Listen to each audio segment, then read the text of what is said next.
Hi, this is Rich Carlson. Welcome to another episode of The Art of Rope Work here at Canyons and Crags.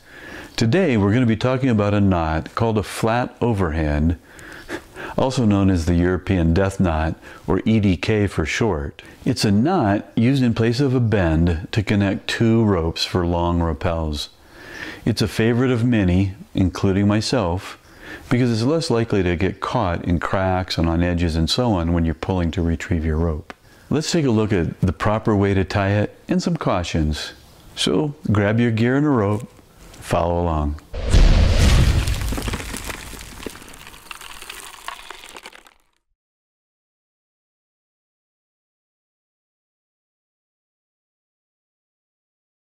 One of the first things I want to point out about the EDK is its proper use.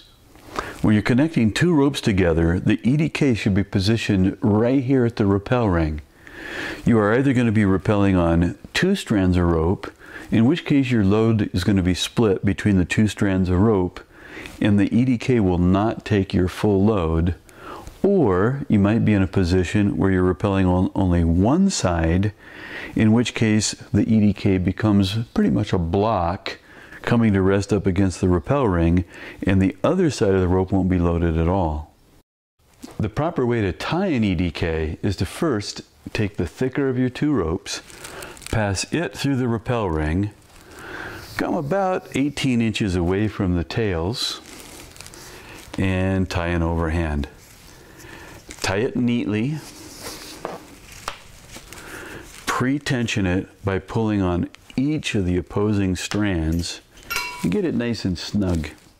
It is important that you thread the thicker of the two ropes through the rappel ring, then tie the EDK, or any other bend for that matter.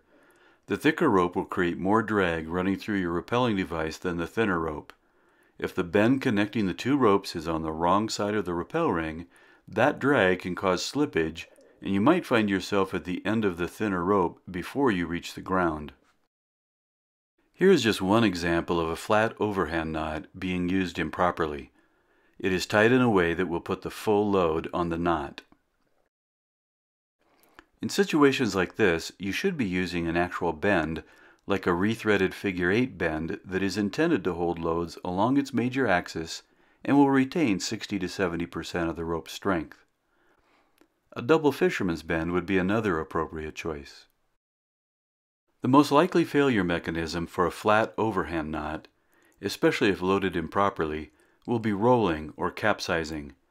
When the knot is loaded, it is actually being pulled apart, which can cause the knot to roll toward and come off the end of the tails. In tests conducted by Tom Moyer of Salt Lake County Search and Rescue, the flat overhand was shown to roll and continue rolling at around 1,400 pounds if well tied, and as little as 200 pounds if not tied well.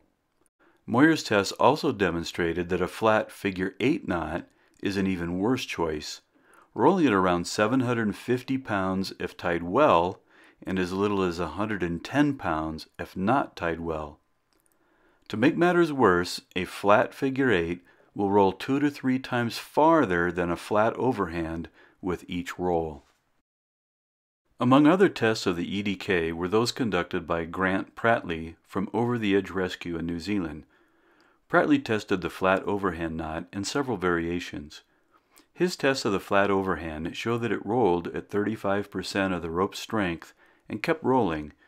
These results are consistent with Moyers for well-tied flat overhand knot. Adding a second overhand knot as a backup to the first is called a stacked overhand. Pratley's tests of the stacked overhand show that it can still roll even with the second overhand knot, but failed by breaking at 46% of the rope's strength. Another option, the one I recommend, is the double flat overhand, or double EDK. In Pratley's tests, the double overhand did not roll and maintained 55% of the rope's strength. He tested one other variation that he referred to as a triple overhand that maintained 58% of the rope's strength.